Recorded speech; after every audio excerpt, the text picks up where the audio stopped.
Recent presidents, how could they not know?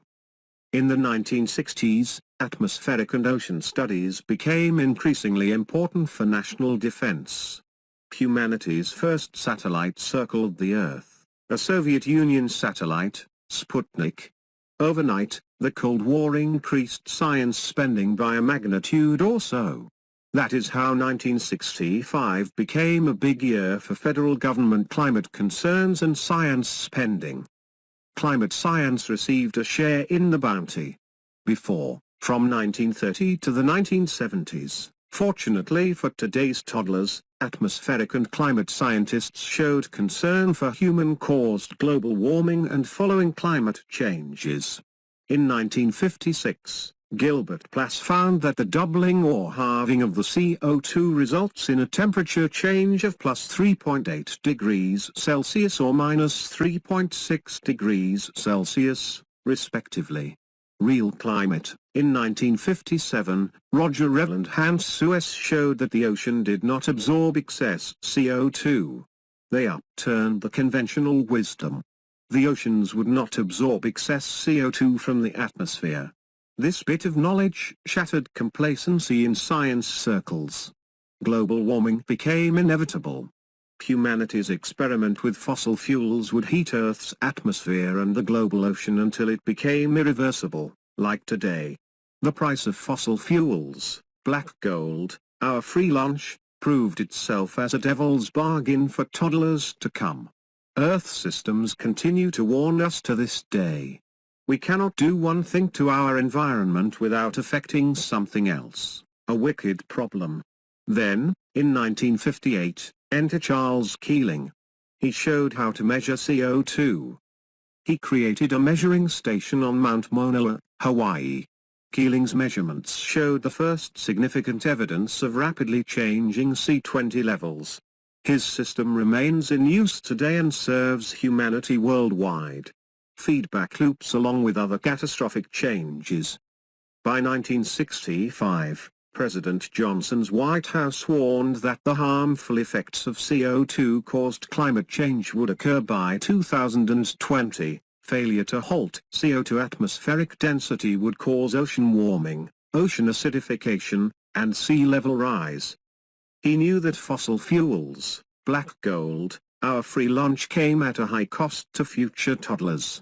Even the Department of Commerce joined the effort in 1965. The department reported that studying the CO2 content of the atmosphere and monitoring stratospheric temperatures became their plans for the fiscal year 1967.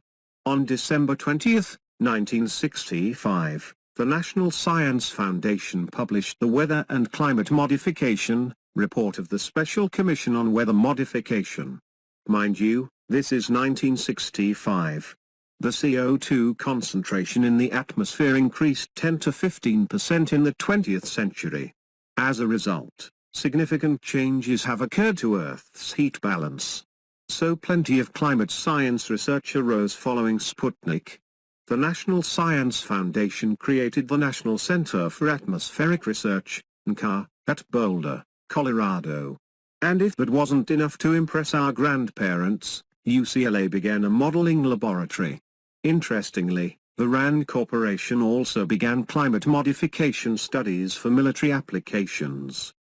Climate science models by the U.S. government, U.S. military, and university-level studies also increased dramatically.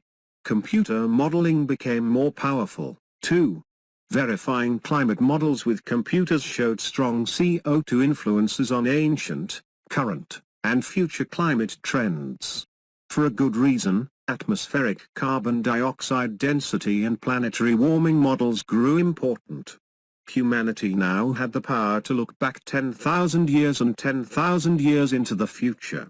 Looking into the past, ice core samples, petrified tree rings, coral reefs, pollen trapped in lake sediments, and ocean core sediments serve as proxy evidence. These proxies help climate science verify climate models. Climate change became an important issue when President Carter arrived in Washington, D.C. acting in good faith. President Carter grasped the climate problem and then told U.S. citizens. He served in good faith, as we might expect. But he failed, overall. As expected, Carter crashed headlong into the powerful fossil fuel and automotive interests, the climate deception machines. We would see the rise of the tobacco strategy to cause doubt in the American population. Meanwhile, abrupt, irreversible climate change grew closer each day as CO2's atmospheric density increased. Toddlers lose. More historical climate science and climate change videos will appear. The goal is to debunk climate deception.